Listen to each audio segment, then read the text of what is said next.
సంస్కృతి టీవీ ప్రేక్షకులకు నమస్కారం. ఈరోజు మనతో ప్రముఖ జ్యోతిష పండితులు జీవీఎల్ నరసింహాచార్యులు గారు ఉన్నారు. వారిని అడిగి జ్యోతిషంపై మరిన్ని విషయాలు తెలుసుకుందాం. నమస్తే నరసింహాచార్యులు గారు. సార్, మీరు చిన్నతనంలోనే అమ్మవారి ఆశీస్సులు పొందారని చెప్పేసి తెలుస్తుంది. చాలామంది చెప్పారు. అది ఎలా జరిగింది, ఎప్పుడు జరిగింది చెప్పగలుగుతారు? శ్రీ గురుభ్యో నమః. శ్రీ రాజమాత్రే నమః. అంటే ఇప్పటివరకు మరి ఈ అంశం మీకు ఎలా తెలిసిందో తెలియదు, కానీ ఏ రోజు ఎప్పుడు ఎక్కడైనా బహిర్గతం చేయాల. నాకున్నటువంటి కొన్ని వేల వీడియోస్లో ఎక్కడైనా బహిర్గతం చేయని అంశాన్ని ఈరోజు చెప్పాల్సి వస్తుంది. ఇది బాలకాండలో మరొక అధ్యాయం. మనకు ప్రకాశం జిల్లా చెనగంజాం అనే ఊరు. చెనగంజాం అనేటువంటి గ్రామంలో ఒక చెన్నకేశవ స్వామి లేదా వేణుగోపాల స్వామి దేవాలయం ఉంది. ఆ గుడిలోకి నేను ఒకానొక పరిస్థితిలో ఒక అవసరం నిమిత్తం ఆ గుడిలో నైవేద్యం పెడతానికి వెళ్ళాను. నేను అక్కడ చూడగా ఇబ్బంది వస్తే అక్కడ నైవేద్యం పెట్టుకున్నాను. చినగంజాం స్టేషన్కి వచ్చాను. ఒక వామనావతార మూర్తి, అంటే వామనుడు మనం కొలతలు వేయలేం, కానీ బహుశా ఆ ఎత్తు ఉంటాడేమోనని నొన్నటి గుండు చిన్న పిలక పెట్టుకొని మెడలో సంచులు, ఏదో కార్యక్రమానికి వచ్చేటువంటి సంచులు, నెత్తిన ఒక మూట, చేతిలో ఒక సంచి పెట్టుకొని నడుచుకుంటూ వస్తున్నాడు. ఇసుక ఎండాకాలం. నేను ఆ చెనగంజాం స్టేషన్కి వెళ్ళేటువంటి సమయంలో ఆ పెద్ద ఆయన చూసి, బాబు 2 మూటలు నేను పోయినా అని అడిగా. ఎవడరా నువ్వు అన్నాడు. నేను గుళ్ళోకి నైవేద్యం పెడతానికి వచ్చాను తెనాల నుంచి. నేను ట్రైన్కి వెళ్తాను, ట్రైన్కి గంట ఏముంది, నేను ఈ మూటలు ఇస్తే నేను ఇంట్లో పెట్టి వెళ్తాను అని చెప్పాను. సరే, నాకు 2 మూటలు వేసాడు.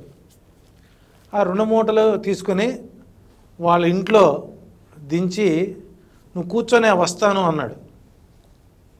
లోపల నుంచి మజ్జిగ తీసుకొచ్చి, అన్నం తిన్నావా అని అడిగాడు. ఇంకా చేయలేదన్న. అయితే భోజనం చేయి అన్నాడు.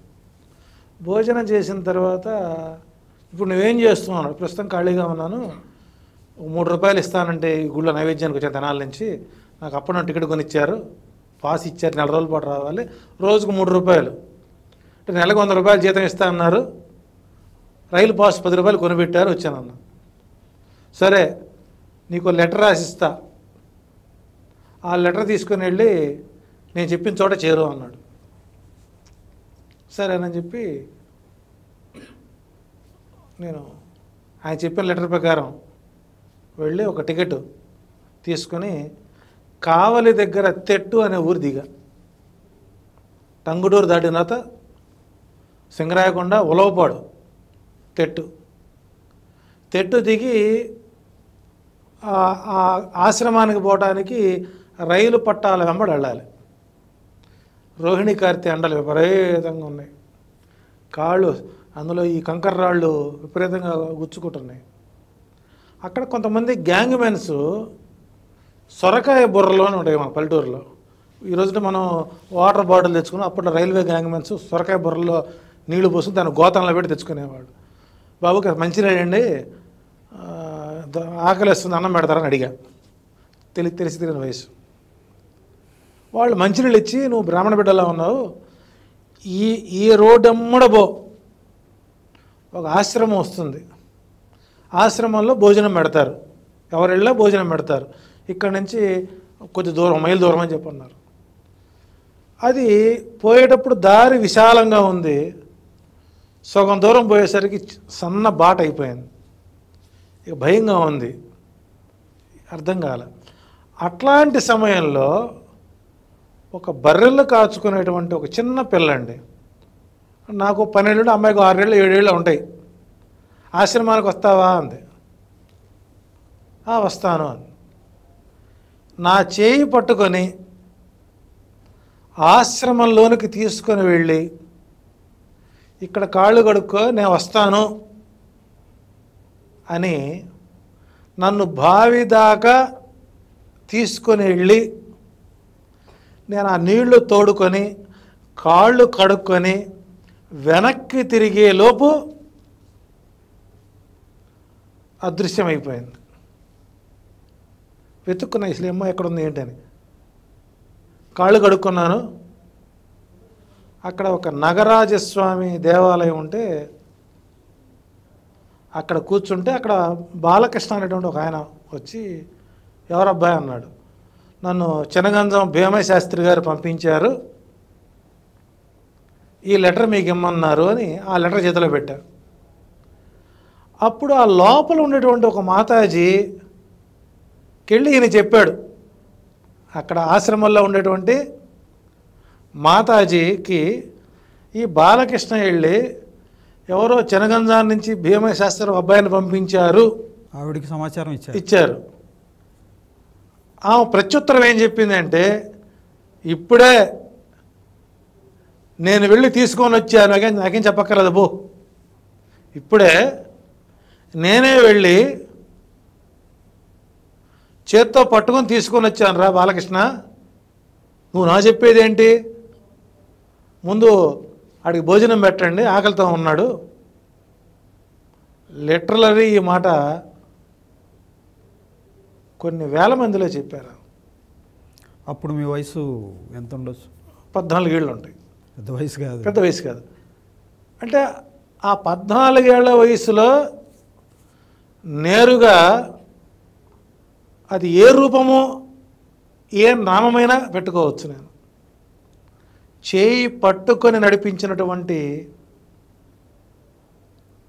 మరొక ఆధ్యాత్మిక గురువు Shri Shri Shri Rajamatadevi. She is now live 86 years. ఇప్పుడు ఆవిడ ఎక్కడున్నారు? కావలి నుంచి 8 కిలోమీటర్ల దూరంలో ఉన్నటువంటి చంద్రరావు ఊరు. రాజమాతాదేవి ఆశ్రమం అంటే ఎవరైనా తీసుకెళ్తారు, వెళ్ళచ్చు.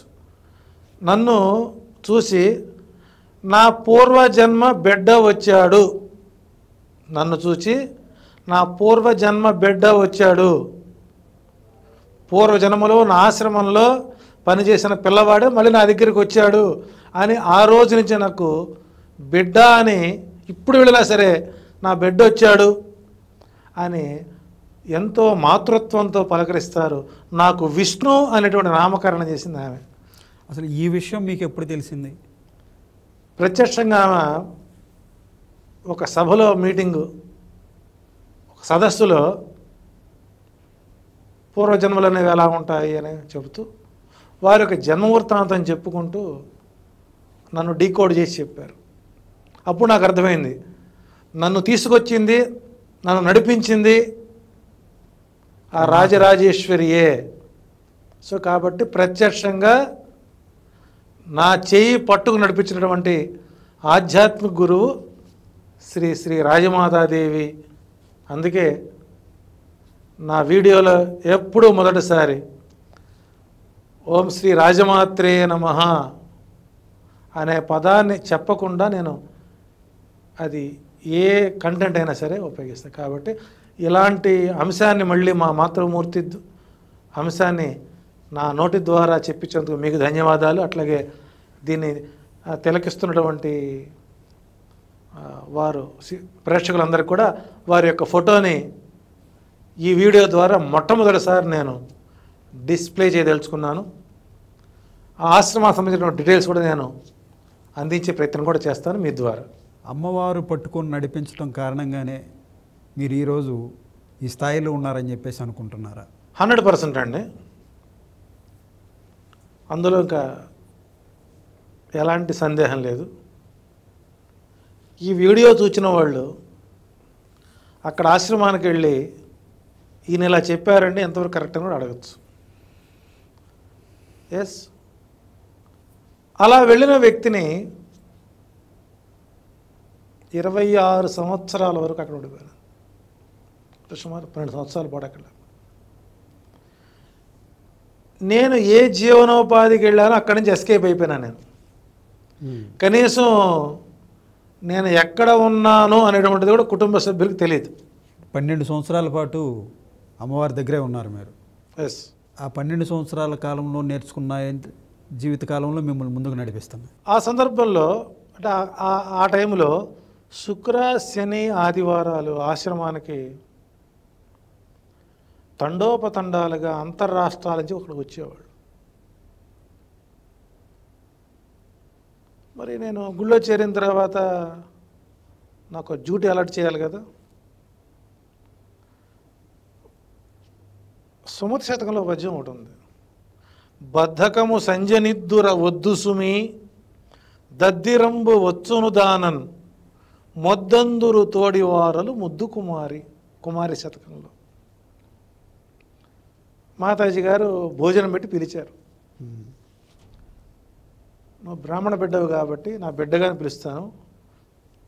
నీకు డ్యూటీ ఏంటంటే ఉదయాన్నే ఆంజనేయ స్వామి గుడి దగ్గర నుంచి అమ్మవారి గుడి వరకు సుమారు ఒక 12 దేవాలయాలు ఉన్నాయి. వీటన్నిటికీ నేను పూజారిగా పెడుతున్నాను. అంటే ఆ ప్రాంతంలోనా? ఆశ్రమంలో. ఓకే. నాకు మంత్రాలు రావండి అన్నాను. ఇది ఒక మెసేజ్ పబ్లిక్ నా మాట ద్వారా. నీకు మంత్రాలు రాకపోయినా పర్లేదు, గుడి శుభ్రంగా ఉంటే చాలు. అంటే నువ్వు చేసేటువంటి దైవం, నీ పూజా మందిరం బూజు దుమ్ము ధూళి లేకుండా నీట్గా తుడుచుకొని నీకు నచ్చినట్టుగా అమ్మవారు, నీకు ఎలా చూస్తే అమ్మవారు అందంగా ఉంటుందో, ఎలా చూస్తే స్వామివారు అందంగా ఉంటారో అలా పూలు అలంకరించి నమస్కారం చేసుకుంటే చాలు, అది పూజే. మంత్రాలు రానవసరం లేదు, మంత్రాలు అవసరం లేదు. శుభ్రంగా ఉంది, పరిశుద్ధమైన స్థలంతో ఉంటే చాలు, అలంకారంగా ఉంటే చాలు, అక్కడ దైవం తాండవిస్తుంది అని చెప్పారు. అప్పటి నుంచి నేను 4:30కు లేవడం, ఆ గుడి తుడుచుకోవడం, దుమ్ము దులుపుకోవడం, అలంకారం చేయడం, ఆ కొబ్బరికాయ నైవేద్యం పెడతాం వచ్చేయడం. ఇట్లా 4 గంటలు లేచిన వాడిని 10 గంటలకల్లా నాకు ఈ 12 గుళ్ళు పూజ చేసుకుని అక్కడ భిక్ష పెడతారు క్యాంటీన్లో, అది తిని మళ్ళీ వచ్చి కూర్చునేవాడిని. ఇలా కొంతకాలం అలంకారం నేర్చుకోవడం అలా చేస్తూ ఆ ప్రసంగంలో ఒక మాట చెప్పారు. ఆచరణ లేని ప్రసంగము చిల్లుల గొడుగు వంటిది అన్నారు. ఆచరణ లేని ప్రసంగము చిల్లుల గొడుగు వంటిది. అంటే మనం 100 మాటలు చెబుతాం, మనం ఆచరించం. ఆచరింపబడినటువంటి మాటలు ఏవైతే ఉన్నాయో అవన్నీ కూడా వ్యర్థ పదార్థాలతో సమానం. కాబట్టి తగినవే చేయండి అని చెప్పి ఇప్పుడు చదువుండేవాడు. అట్లా ఒక 6 నెలల పాటు ఈ గుడి మీద మంచి ఎక్స్పీరియన్స్ వచ్చింది. వచ్చిన తర్వాత ఒక రోజున నాకు డేంజర్ రూమ్ ఉంది. అప్పట్లో కరెంట్ గదిని డేంజర్ రూమ్ అనేవాడు, బోర్డు రాసేవాడు. ఆ డేంజర్ రూమ్ నాకు పడుకోవడానికి ఒక చాప, దిండు, దుప్పటి ఇచ్చి నాకు నెలకి ఒక కోల్గేట్ పేస్టు, ఒక బ్రష్, ఒక ట్రంక్లరు, ఒక సబ్బు, 100 రూపాయలు జీతం, 2 తుండుగుడ్డలు, చిన్నపిల్ల కాబట్టి తుండుగుడ్డలు ఇచ్చారు. ఆ 100 రూపాయలని ఎవరు ఇవ్వాలి? నాకు బాలకృష్ణ అనేటువంటి ధర్మాధికారి ఇవ్వాలి. ఆ 100 రూపాయలకు పోయినప్పుడు ఆ గుళ్ళో దుమ్మును చూసావా, ఇక్కడ మకిలను చూసావా, ఈ పూలు తీయలేదు, రేపు నెలలో మళ్ళీ నేను మీద నిఘా పెడతా, దుమ్ము కనపడినా ధూళి కనపడినా 100 రూపాయలు ఇవ్వను అని చెప్పేవాడు. ఇక సతాయించేవాడు 100 రూపాయలు ఇవ్వడానికి. ఎందుకంటే 100నే ఇస్తే ఏ సినిమాలకు పోతాను అనేటువంటి ఒక నా మంచి కోసం. అటువంటి సమయంలో ఒక రోజున ఈ బాడీకి ఏదో ఫిట్స్ మాదిరిగా వచ్చింది. ఆ ఫిట్స్ వచ్చినప్పుడు శరీరం మొత్తములో నా శ్వాస నా ఊపిరి ఆగిపోయిందండి. పోయింది. రోజు 4:30 గంటలకి తలుపు తీసే విష్ణు తలుపు తీయలేదేంటి అనేటువంటి ఆలోచన కలిగి ఆ తలుపు కడితే తలుపు లోపల లాకేసుకున్నాం కదా, లాక్ తీశారట్టుగా పగలగొట్టి. ఆ ఆశ్రమంలో డాక్టర్ ఉండేవాడు. ఆ డాక్టర్ని పిలిచి చూస్తే పల్స్ లేదండి, ఈ కుర్రాడు చనిపోయినాడు, బయట పడుకోబెట్టండి అన్నారు. బయట పడుకోబెట్టండి అన్నారు. ఇక అందరు ఏడు పనులు పెట్టారు. నా అడ్రస్ తెలియదు, నేను ఎక్కడి నుంచి చేసింది తెలీదు, ఆ భీమ హెసరిగా అంతకంటే తెలీదు. అప్పుడు మాతాజీ గారు ఏం చేశారంటే, అప్పుడు నెలసరి ఇబ్బందులు ఉండేవి, 40 ఏళ్ళు ఉండేవి అప్పుడు. ఒకసారి ఆయన క్యాంటీన్లోకి మోసురండి అన్నారు. క్యాంటీన్లోకి తీసుకుని వెళ్ళి పడుకోబెట్టి, అరే వీడు చచ్చిపోలేదురా, వీడు పూర్వజన్మ కర్మ ఇక్కడ వదిలింది, వీడికి తగలబెడతారేమో, తగలబెట్టమాకండి, వాడు బతుకుతాడు, నేను 10 నిమిషాలు వస్తున్నానని చెప్పి క్యాంటీన్లోకి వెళ్ళి ఒక స్టీల్ గ్లాసులో కాఫీని బాగా మరగబెట్టి, ఆ మరగబెట్టిన కాఫీని మాతాజీ గారు తాగి ఆ వేడి వేడి గ్లాసుని నా భుజాలపై పెడితే మరి ఎక్కడ నుంచి ప్రాణం తిరిగి వచ్చిందో జీవాత్మ స్పర్శ వచ్చింది. స్పర్శ వచ్చి శరీరం మొత్తము వేడెక్కితే ఆ మరిగిన కాఫీ నా గొంతులో పోసి లేవరా పైకి అంది. లేవరా పైకి అంది. వాడు అప్పుడే చావాడు, వాడు భవిష్యవాణి చెప్పేవాడు, వాడు చచ్చిపోవడం ఏంటి అంటే, ఆమె నా కోసం ఎంత పరితపించిందో నా కన్న తల్లి దగ్గర కూడా నేను పొందనంతటి మాతృత్వాన్ని పొందాను. అది నాకు మరు జన్మ. అందుకే నా వయసులో ఎప్పుడు కూడా నేను 14 సంవత్సరాల వయసుని లెక్క చేయను. 14 ఏళ్ళు లెక్కలేదు. నేను మళ్ళీ బతికినప్పటి నుంచే నా వయసు లెక్క. ఇప్పటికి కూడా నేను బతికినప్పటి నుంచే నా లెక్క. అక్కడి నుంచి ఆ మాతాజీ గారి సేవలో ఉండటం, కొన్ని అంశాల దగ్గర నేర్చుకోవడం, అవన్నీ నేను తెలుసుకోవడం ద్వారా ఫస్ట్ దైవం అంటే ఏంటి, ఆ దైవాన్ని ఎలా ఆరాధించాలి, నాకు అప్పటి వరకు నవగ్రహాలు అంటే తెలియదు. ఆ గుళ్ళోకి వెళ్ళిన తర్వాత ఆ మాతాజీ గారు నాకు వచ్చి, ఇది సూర్యుడు, ఈ సూర్యుడు ఆత్మకారకుడు, ఈ చంద్రుడు మనఃకారకుడు, బుధుడు బుద్ధికారకుడు, గురుడు పుత్రకారకుడు యోగకారకుడు, శుక్రుడు కళాత్మక కారకుడు, శని ఐశ్వర్యకారకుడు, రాహువు చర్మకారకుడు, కేతువు చక్షుకారకుడు అని ఆ గ్రహతత్వాలు మొత్తాన్ని చెప్పినప్పుడు ఈ సూర్యుడు ఆత్మకారుడు ఎలా అయ్యాడు.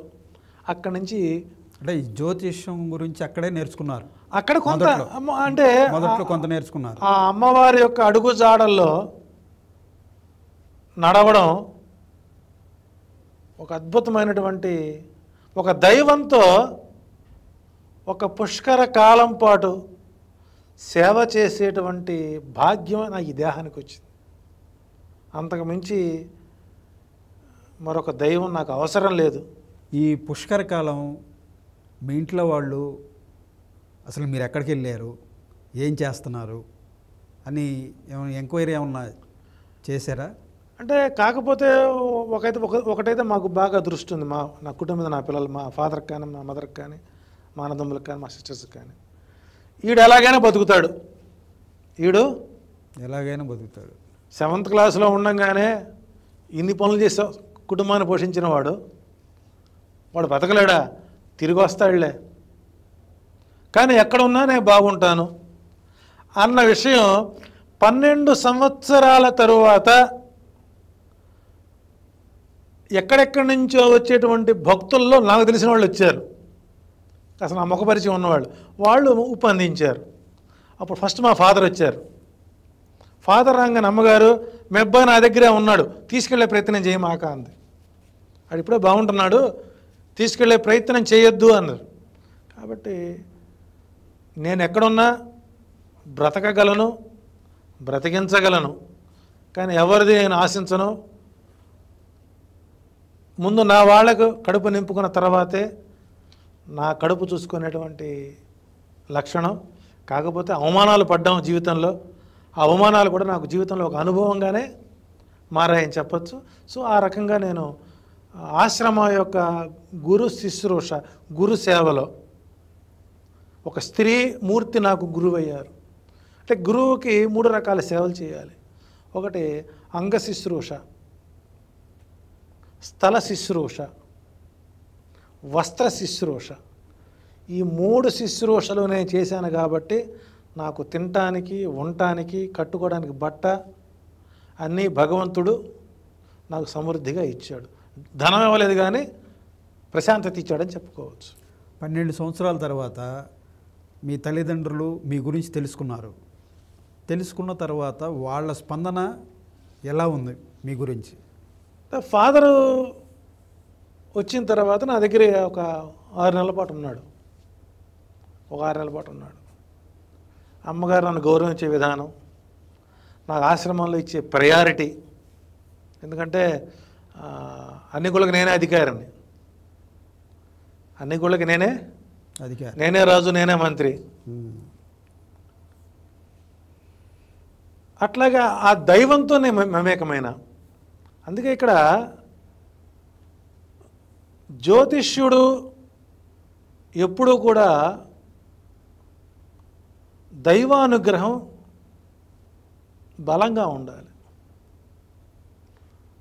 దాంతోపాటు వాక్శుద్ధి ఉండాలి. దైవబలం, వాక్శుద్ధి. మన పూర్వీకులు ఈ శాస్త్రంలో ఎవరో ఒకరు ఉంటే కానీ మనకి విద్య అవ్వదు. అసలు ఆ వాసన రావాలంటే కొంత పూర్వవాసన ఉండాలి మనకు. కానీ పూర్వవాసన అనేటువంటిది కొంత ఆధారం ఉంది. దైవంతో మమేకమవడం అనేటువంటిది నాకు ఆశ్రమంలోనే అందింది. అది ఒక దైవంతో నాకున్నటువంటి ఒక అనుభవాన్ని మన ప్రేక్షకుల కోసం ప్రతి శుక్రవారం అక్కడ అమ్మవారికి పంచామృతాలతో అభిషేకం చేసి, తలంటు పోసి, చీర కట్టుకొని, అలంకారం చేసి, దేవి ఖడ్గనామావళి, లలితా సహస్రనామం పూజ చేసి, నిత్యం పొంగలి నైవేద్యం పెట్టిన తర్వాత మాతాజీ గారు అక్కడి నుంచి వస్తారు. సో ఇక్కడ మన కార్యక్రమాలను అయిపోయినాయి అని సమాచారం అందిస్తే అమ్మగారు వస్తారు. ఆమె గుడికి కూతవేడు దూరంలో, కొద్దిగా దూరంలో ఉంటారు. ఇక్కడ చాలామందికి విగ్రహారాధన చేస్తే వచ్చే లాభాలేంటి? ఏదో ఒక ఆయన రాశాడు, ప్రతిమల పెళ్లి చేయగ 100,000 వెయ్యంతురు గాని బొక్క బక్కీరుల బొచ్చెలో వెతుకు మెదల్పరి భరతమేదినని గుర్రం జాషువా గారు రాశారు. అది ఆయన రాసిన దాన్ని విమర్శించడం కాదు, ఆనాటి కాలానుగుణ్యంగా ఆయన రాసింది కూడా ఒక రకంగా వాస్తవమే. ఎప్పుడైతే విగ్రహం మీద, దేవాలయంలో విగ్రహం మీద ఆ చేసే అర్చకుడికి మంచి పట్టు దొరుకుతుందో విగ్రహం మనతో మాట్లాడుతుందండి. విగ్రహం మనతో మాట్లాడుతుంది. ఒక రోజున మాతాజీ గారి కిందకు వచ్చి, బిడ్డ నేను ఇక్కడ ఉన్నా, నువ్వు ఏ మంత్రాలు తప్పు చదివినా నేను నీకు చెబుతా. నువ్వు ఏ మంత్రాలు చదివినా తప్పు చెబుతా. నువ్వు గుళ్ళో ఏం తప్పు చేస్తావో నేను చెబుతా, కావాలంటే పరీక్షించుకో. God is before me. నీ ఉన్నది దేవుడు అని నమ్ముతావా, పూజ చేయి, లేకపోతే బయటకు వెళ్ళిపో అంతగా అన్నారు. నాకు మొదటి నుంచి కూడా ప్రతిదీ కూడా సునిశ్చితంగా పరిశీలించే శోభన చిన్నప్పటి నుంచి నాకు ఏకాగ్రత చూస్తా. ఒక వ్యక్తిని చూసిన తర్వాత ఇందాక చెప్పా కదా, అగస్త్యుడి యొక్క వృత్తాంతం చూసిన తర్వాత సహజంగా అంటే అన్నారులే అనుకున్నాం. అటువంటి పరిస్థితిలో ఒక పరీక్షా సమయం నాకు ఏర్పడింది. అక్కడ శేఖర్ స్వామి అని నాకు నాకు ఇంకొక అధికారి, ఇంకో ధర్మాధికారి, శ్రావణ మాసం ఒక శుక్రవారం, ఆ రోజున వర్షం పడుతుంది. ఒక పాత చీర, ఇస్త్రీ చేసిన చీర, లంగా, బ్లౌజ్ పీసు ఇచ్చి ఆ పాలు ఇచ్చి అభిషేకం చేసే అన్నారు. నేన్నాను, బయట వర్షం పడుతుంది, చన్నీళ్ళు పోయమంటావా అంటే నా అజ్ఞానం చూడండి. అంటే తెలిసి ఆ విగ్రహం మీద ఇక్కడ ఉన్నది మా అమ్మే, ఇక్కడ ఉన్నది మా అమ్మే, దైవం కాదు. మనం వేనీళ్ళు పోసుకుంటున్నాం కదా గేజర్లో పెట్టుకొని, హీటర్లో పెట్టుకొని, మరి లోపల అమ్మకి చన్నీళ్ళు పోస్తే ఎలా ఉంటుంది అని, శేఖరన్న బయట వర్షం పడుతుంది, నేను అమ్మవారికి వేనీళ్ళు పోస్తాను, నాకు 2 బకెట్లు వేనీళ్ళు పంపించంటే, నీకు పిచ్చా చాదస్తమా, విగ్రహాన్ని వేనీళ్ళు పోస్తారా, ఇదిగో నీకు అంత ఇబ్బందిగా ఉంటే తడిగుడ్డతో ఉళ్ళు తుడిచి చీర కట్టే అన్నాడు. నాకు ఏదన్నా ఇప్పటికీ కూడా నా ఆలోచనకి ఎవరన్నా సరే విరుద్ధంగా పడితే రియాక్ట్ అవుతుంటాను నేను. సరే పో, నా పని నేను చేసుకుంటా అని చాటుగా క్యాంటీన్లోకి వెళ్ళిపోయి అన్నం ఉండేటువంటి నీళ్ళు ఉంటాయి కదా, ఎసరబెట్టి నీళ్ళు, ఒక బకెట్ నీళ్ళు తీసుకొని వచ్చి ఈ బిందెల్లో పోసి ఈ వేనీళ్ళు పోసి ఆ పోసేటువంటి ఎవరు చూస్తారు కంగారులో ఈ బిందె అమ్మవారి ఎత్తిన తగిలింది, విగ్రహాన్ని ఎత్తిన. మీకు విగ్రహం, నాకు అమ్మ. అలంకారం అంతా అయిపోయింది. శుభ్రంగా చీర కట్టాను, అలంకారం చేశాను, అమ్మవారి అష్టోత్తరం పూజ చేసుకున్నాను, పొంగల్ వెచ్చిపెట్టి కూర్చున్నా. ఇక 12 గంటలకు అమ్మగారు వచ్చారు. అప్పటికి కొన్ని వేల మంది మండపంలో కూర్చొని ఉన్నారు. ఆ కొన్ని వేల మంది మండపంలో కూర్చున్న సమయంలో ఉపన్యాసం మొదలు పెడుతూ భక్తుడికి భగవంతుడికి మధ్య ఉండాల్సినటువంటి బంధం ఎలా ఉండాలి అని చెబుతూ, మీరందరూ అయ్యవారి అభిషేకం చూశారు, అభిషేకం చూసి అయ్యగారి అభిషేకం బాగా చేశారని చెప్పి మీరు అనుకుంటున్నారు. ఇవాళ నా తలకాయ పగలగొట్టాడు ఆయన.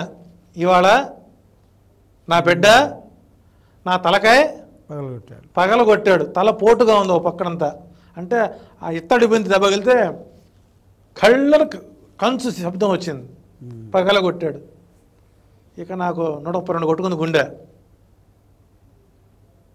జరిగింది నాకు తెలుసు. ఏం జరిగిందో మా అబ్బాయిని అడగండి, గుళ్ళ పందులు అడగండి. ఎత్తడి బిందుతో కొట్టాడు నన్ను, కోపంగా కొట్టాడు అనగానే ఇక భక్తులందరూ ఆమె తిరగబెట్టున్నారు అని చెబుతూ, విగ్రహంలో ప్రాణతత్వం ఉంది అని అనుభవపూర్వకంగా తాను తెలుసుకున్నాడు. ఆ రూపంలో తన మాతృత్వాన్ని చూసుకున్నాడు, అమ్మ యొక్క ప్రేమని పొందాడు. మీరందరూ వేనీళ్ళు స్నానం చేశారు రూముల్లో కూర్చొని, మరి నాకు వేనీళ్ళు బయట మా శేఖర వద్దన్నాడు. వీడు బకెట్ తీసుకొని వచ్చి నాకు వేనీళ్ళు పోసి ఆ కంగారులో తలకాయ పగలగొట్టాడు. ఇప్పుడు తలకాయ పగలగొట్టేందుకు వాడిని నేను నిందించాలా, నా మీద శ్రద్ధతో వీడు అలంకారం చేసినందుకు వీడిని నేను గౌరవించాలా అని నేరుగా అన్నప్పుడు, మరి ఆ విగ్రహంలో జీవం ఉందనుకోవాలా లేదనుకోవాలా? ఉంది. మళ్ళీ పోతూ ఏం చెప్పారు తెలుసా? అరే నేను రాత్రిప్పుడు ఇక్కడ పడుకుంటాను, చాప దిండు వేసిపెట్టు, చాప దిండు వేసిపెట్టు. ఉదయం తలుపు తీసేటప్పుడు తలుపు కొట్టి తలుపుది చూడక. అంటే ఒక గురువు నాకు ఎన్ని అగ్ని పరీక్షలు పెట్టారు అంటే, నేను బతకడానికి అగ్ని పరీక్షలు, తలుపు కొట్టి తీ అన్నారు. సరేనమ్మా అన్న. ఆ రోజు రాత్రికి మేము ఉన్నటువంటి ఈ ఆశ్రమం దగ్గర నుంచి కావలి 8 కిలోమీటర్లు నడుచుకుంటూ పోయి ఒక లారీ ఎక్కి కావల్లో ఒక వెంకటేశ్వర థియేటర్కి వెళ్ళి, అప్పుడు చిరంజీవి సినిమా వచ్చింది, ఆజ్కా గోండారాజ్ సినిమా వచ్చింది, అది చిరంజీవిదే కదా, ఆజ్కా గోండారాజ్, అంకుశ సినిమా రీడబ్బింగ్ సినిమా అదే కదా. దానికి వెళ్ళి లారీ ఎక్కి మళ్ళీ తెల్లారేపాటికి వచ్చి గబగబా తలుపులు తీశాను. రాత్రి మాతాజీ చెప్పిన మాట మర్చిపోయినా. తలుపులు తీయగానే ఒక్కసారి ఈ చాప మీద నుంచి అటు అమ్మవారు లేచి అటు నుంచుంది సోలం పట్టుకొని. ఇక చూసుకో, ఇక ఎట్లుంది సార్, ఇక ఉత్తరాషాఢ పూర్వాషాఢే, ఒళ్ళంత చెమటలు విరోచనాలు దడదడలు ఆడిపోయింది. వచ్చి పడుకున్నా, ఇక లేవల. పక్కన సాధుబాబు వచ్చి ఇలా అన్నాడు, బాబు లోపల నేను పోను. అవును, ఆమె ఇందాక నాకు కనపడింది, దర్శనం ఇచ్చిందయ్యా, మా ఆరోపం ఏంటి, ఆభ్యకరం ఏంటి, నేను చేయలేను బాబు. ఇక భయం ఉంది, చూస్తేనే భయం. నన్ను పైకి పిలిపించారు, ఎలా చెప్పానా, తలుపు కొట్టి తీయమని చెప్పానా అని మందలించి, బో ఇంకెప్పుడైనా సరే తలుపు కొట్టి తలుపు తీ. ప్రత్యక్ష ఆ రోజు చిన్నపిల్ల రూపంలో చూశాను, మళ్ళీ యవ్వనవతి అయినటువంటి యవ్వన దశలో చూశాను. ఇక్కడేమో బాల్యంలో మాతాజీని చూశాను, యవ్వనంలో అదే బాల్య తల్లిని చూశాను. కాబట్టి ఇప్పుడున్నటువంటి పరిస్థితుల్లో నడిచే దైవం, పలకరించే దైవం ఏదన్నా ఉంది అంటే నా ఆధ్యాత్మిక గురువు శ్రీ రాజమాత దేవే. అప్పటి నుంచి నేను పూర్తి స్థాయిలో దైవం మీద నమ్మకం కలిగింది, దైవ సేవకు అలవాటు పడ్డాను. అక్కడి నుంచి అచేతనంగా ప్రవచనాలు చెప్పడం, రామాయణ, భారత, భాగవత, ఇతిహాస, పురాణ ప్రబంధాల్లో ప్రవచనాలు చెప్పడం, ఒక కళ్యాణం వస్తే కళ్యాణ వ్యాఖ్యానం చేయడం, మొత్తం ఆమె దగ్గర నేను ట్రైనింగ్ పరిస్థితి వచ్చింది. అంటే అమ్మవారు ఆ రోజు చేయబట్టుకుని మిమ్మల్ని నడిపించారు, ఆ చేయబట్టుకుని నడిపించడమే ఈరోజు మీరు ఈ విధంగా అప్రతిహాసంగా ముందుకు సాగుతూ ఉన్నారు. 100% నాకు నడిపించేది నా దైవమే, ఇప్పటికీ నడిపించేది దైవమే. సరే, ఇప్పుడు జ్యోతిషంలో ఉపాసన బలం ఉంటేనే జ్యోతిష్కులు జ్యోతిష్యం చెప్పగలుగుతారా, లేదా ఆ ఉపాసన బలం లేకపోయినా జ్యోతిష్యం చెబుతారా? అంటే ఇక్కడ ఉపాసన అంటే ఒక దైవం మీద ఏకాగ్రత కలగడం, ఒక దైవం మీద ఏకాగ్రత కలగడం. ఈ ఏకాగ్రత కోసం జ్యోతిష్యమే చెప్పాల్సిన అవసరం లేదు. నీవు ఏ రూపాన్నైతే నీవు పరిపూర్ణంగా ఆరాధిస్తున్నావో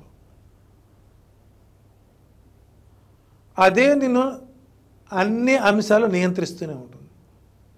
అంటే ఈ మధ్యకాలంలో బ్రహ్మశ్రీ అనే పదం చాలా ఈజీ అయిపోయింది. ప్రతి జ్యోతిష్యుడికి మొదట్లో బ్రహ్మశ్రీ,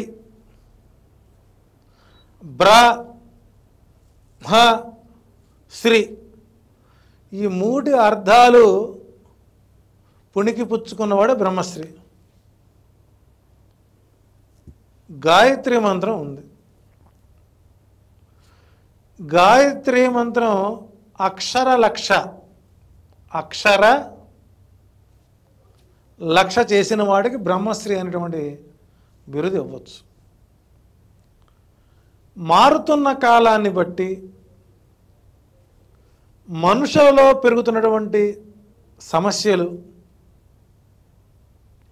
వాటిపై తీసుకోలేని నిర్ణయాలు, తీసుకోదగిన నిర్ణయాలు, ఆచరించదగిన మాటలు, ఆచరణ లేనటువంటి ఆలోచనలు మధ్య విసిగి వేసారుతున్నటువంటి పరిస్థితిలో